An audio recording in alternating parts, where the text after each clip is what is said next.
when the birds either land on the nesting hole or it takes off from the nest.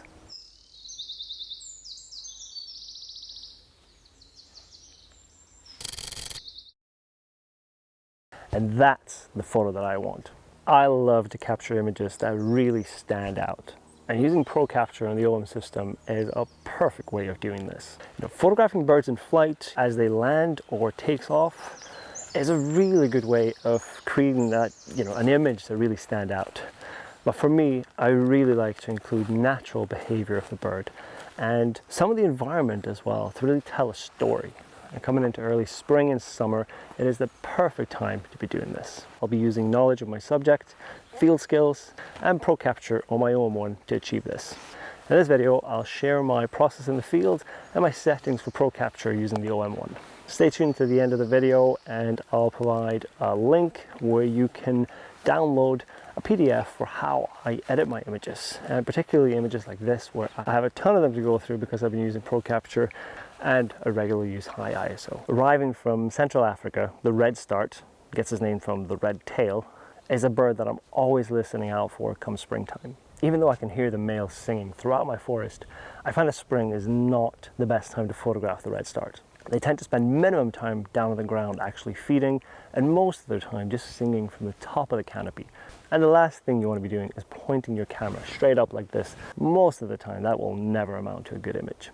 But waiting a little bit to further into the summer, a pair of redstarts will have had eggs, they will have hatched, and both the male and the female will be going back and forth to the nesting hole feeding the hungry chicks. And that's the photo that I want, when the birds either land on the nesting hole or it takes off from the nest. Now, one of the biggest challenges of photographing birds in flight in a woodland like this is light.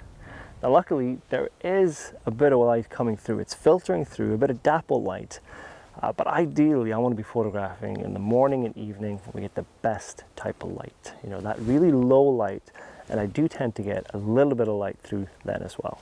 And then it's all about being here, watching the light change, and then trying to photograph, when you get these pockets of light filtering through the woods, take advantage of that and photographing whatever suits best at the time, either backlit or frontlit.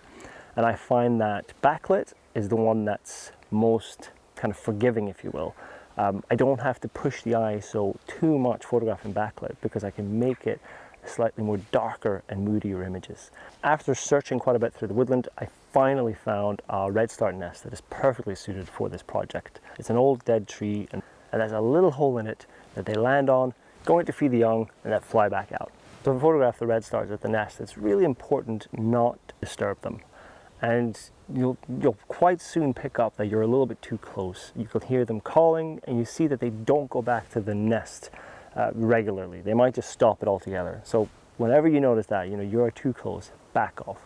When I started my project, I started out with the Lagopus chair from Tragopan and also the 3D camo blanket. So that works as a perfect chair hide. It's quite mobile, so I can pick it up, move to different positions, because as the light changes through the mornings and evening, I need to move as well. I want to photograph a bit frontlit, I want to photograph a bit backlit. And also there's tiny bit of variations that just can completely alter the image, especially when you're photographing backlit. So the chair hide allows me to move in very close to the nesting hole, get inside, hide, and the birds will just continue on, not a care in the world that I'm in there. A little bit further into the project, I also photographed a little bit from the outside, but I was very careful to go much further back at first and just allowing the birds to continue on. If ever I heard alarm calls or anything like that, I would back further away. And after a few days of doing this, I was able to move a little bit closer and a little bit closer, and eventually they actually trusted me completely, and I've had the male redstart land about 7 meters or something like that from me as I'm standing photographing at the nest. So building that trust over time and not pushing it. For me, it is really important that the wildlife always comes first, not my image.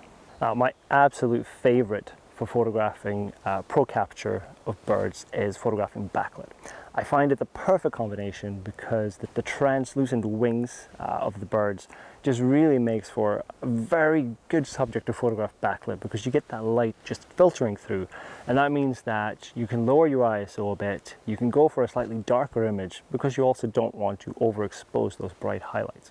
Whereas if you're photographing front lit, very often early in the morning, if you don't have good light available, you're going to have to push the ISO through insane levels and it's not going to look very good. I also find that with a backlit image, it's more the mood and the light and the feel of the image rather than the nitty-gritty details. So that's why I find Pro Capture photographing birds backlit is just a perfect combo. A little bit on my settings, I'll show you the menu on the screen. So this is obviously the OM-1 I'm going to show on. I have a video that I made a couple of years ago where I show it on my EM1 Mark II. So if you have any other OM system camera that have the old menu system, which is pretty much all of them except for the OM-1, then that's going to be the video to show you how to set it up. Now to set the Pro Capture, we're going to the menu, we're going to camera 1 and submenu 7. Down there you find sequential shooting settings, and then we can go down to Pro Capture SH1 and SH2. I rarely use Pro Cap. It's a much lower frames per second. I haven't found many times that I would want to use that. I'm mostly using SH1 or SH2. And I have to say, on the OM-1, the SH2, which allows for continuous focus, is absolutely amazing because it allows for 50 frames per second, which is still a lot. Obviously, SH1 has got 120 frames per second, even though your autofocus is locked and also your exposure. That allows for so many of those tiny little variations of the wing movements that you're just going to end up with a great selection, and you can really pick those very best moments when the bird is coming in. For sequential shooting settings, by the way, I will save this to my menu because I use that quite regularly to change settings. But first off, we'll start out with SH1, and I pretty much always have 120 frames per second there. And pre-shutter frames, I have it now set to 50, and I have frame count limiter to 50 as well. I don't need any images after I press the shutter. The bird is so fast that I'm not going to need any after, or I don't. I've set it to 50 frames, which may sound like a lot, but if you think about 120 frames per second, if you think about it at 100 frames per second, 50 frames would be going half a second back in time. So 50 frames, but 120 frames per second is a little bit shorter even than half a second back in time. So I don't know exactly what that would be, like 0.4 or something like that. I'm not sure. That doesn't matter, but it is really fast. So 50 frames per second allows me, I get the beginning of the motion that I want and I get the end. Now, what you want to be setting that to yourself can depend a little bit on your reaction time and other factors of what you're photographing. So a little bit of trial and error there. If you want, use this as a default. What I would recommend is once you give it a try once or twice, have a look at your sequence of images and see if you're missing any images in the beginning of the sequence or at the end of the sequence that you may have wanted. And if that's the case, you may want to add extra frames. Because extra frames, if I now increase this to 60, then it takes me back half a second back in time. So if I'm a little bit slow on the shutter, you want to increase that. If you find that you're still too slow, and if you don't want to end up with 50 or 60 or even more frames just from one burst, you could reduce the frames per second, because this will allow you to kind of go back in time with a little bit less frames. So trial and error, see what works for you. Personally, I would rather have more images than miss a shot that I really want. If we go back out then and we're going to SH2, I will have the max 50 frames per second, which allows for continuous autofocus and also exposure between shots. That doesn't apply to me because I'm in full manual, so I will be in the same exposure anyways. Pre-shutter frames, I set this to 20, which is about kind of roughly the same.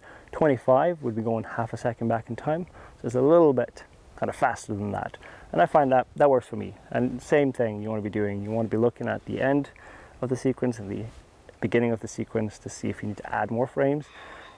If you find that you have loads extra in the end or in the beginning, you could always reduce the frames.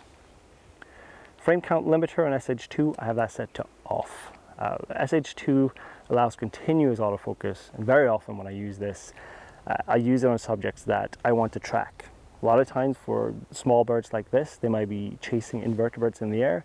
I want to capture that. I want to not have a frame count limiter on there. I will just keep shooting if I need to. And yes, I may end up with a lot of images, but most of the time I don't. I release it right away. But if I see something's happening, I can even track it, I will try and do that. And always with this, I will be using the entire focus grid, and I will use bird AF. So it's like continuously focusing on the bird.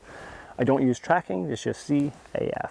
I use back button focus, so that means that I have to, if I'm using SH2, I need to hold the back button in to focus, but I still need to half press the shutter to activate the Pro Capture and press it to actually save the images. So using back button focus doesn't change anything when it comes to Pro Capture. You're still focusing with the back button, but you still need to half press the shutter button to activate it. I've gotten a lot of questions of that in the past, so I just wanted to clarify that. I have Pro Capture set up to one of my custom modes, obviously because I want to have it available to me all the time. When I'm doing a project like this, it doesn't matter so much because I will keep Pro Capture on all the time, but I use Pro Capture regularly as well when I'm out photographing, and I just want a quick way of changing from my normal kind of portrait shooting or something like that to Pro Capture. So I have that right next to the default mode that I shoot in.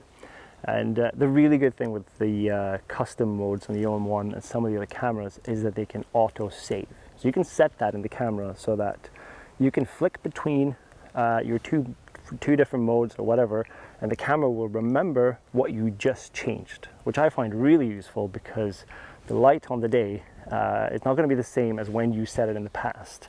And the normal way that this used to happen is when you change the custom modes, it would reset to your preset that you set ages ago. So I really like to use the auto saves for that. But that obviously means that when I'm finished shooting for the day, I'll often go in and I'll kind of reset my settings just so that I'm ready to go again the next time, because I know kind of roughly what settings I need to be at, and I don't want to change too much when I'm going back to shooting on another day.